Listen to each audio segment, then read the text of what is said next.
Hi guys, welcome to Lisa Out Loud. Hey, I wanted to talk to you today about our judicial system. I don't know what it's like across the country, but here in San Diego, it's come to my attention that we actually have judges that are mismatched with their experience and expertise sitting on the judicial benches here.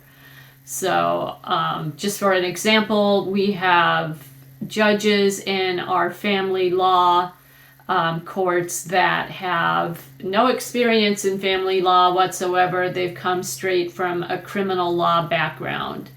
And I think that that is negligent, and that should not be something that we have in our judicial system. Just like law specializes in different categories. In other words, criminal law, family law, contract law, tax law, intellectual property law, etc.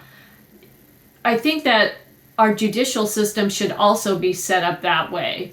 Not in a way that we have judges who are presiding over litigants in a family law court that have absolutely no expertise in family law. It's it's negligent, and also I don't want a judge that has absolutely no criminal law background presiding over criminal courtrooms, right? So I think that we really need to go back to the basics here and match the judiciary with the categories of law.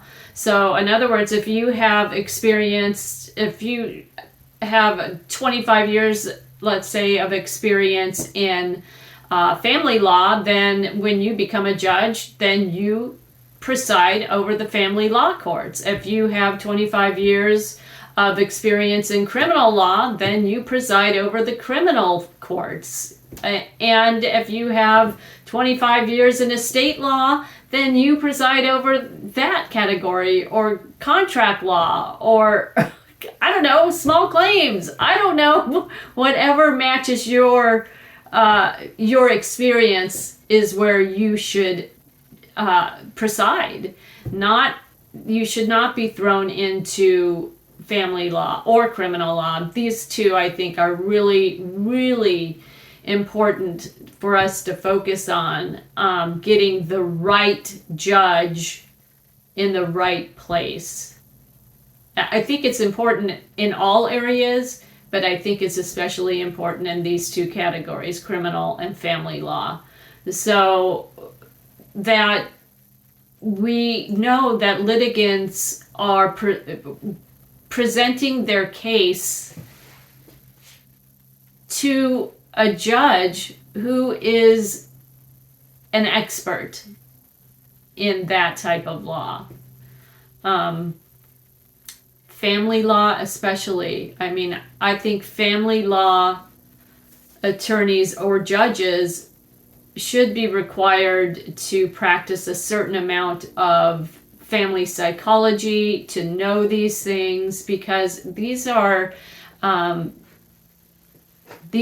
family law is a specialized area that really needs that sort of attention. It's affecting families, it's affecting children, custody of children. It has lifelong impacts. So we need to make sure that the judges who preside over family law have extensive training, and they have extensive background in family law and the procedures of family law. So it's my mission to start to petition the courts. I'm not even sure where I'm going to start on this, but I do want to start on this, and I'm hoping that the more that we know about our court system, that we will be able to go in there and affect some change for the positive. I mean, I think that it would promote confidence in our court system if we knew that, we were going to present our family law case, and it's family law is just, let's just say, it's highly emotional. Nobody goes into a family law, I shouldn't say nobody. Very few people go into a family law courtroom where it's not emotional. Divorce and custody is a highly emotional subject. So I think our family law judges need to have an extensive background in family law, and they should also have to have a massive amount of training in psychology as far as it applies to families and domestic violence, because they're the ones who handle the domestic violence cases as well.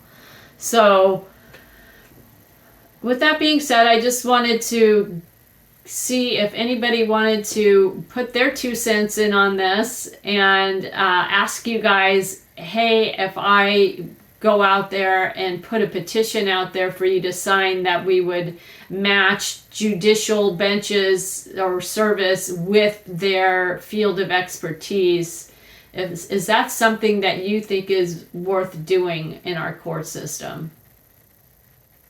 All right, well, thanks, guys. Peace. I should say, like and subscribe, and leave a comment below if you letting me know what you think of this subject. Thanks. Bye.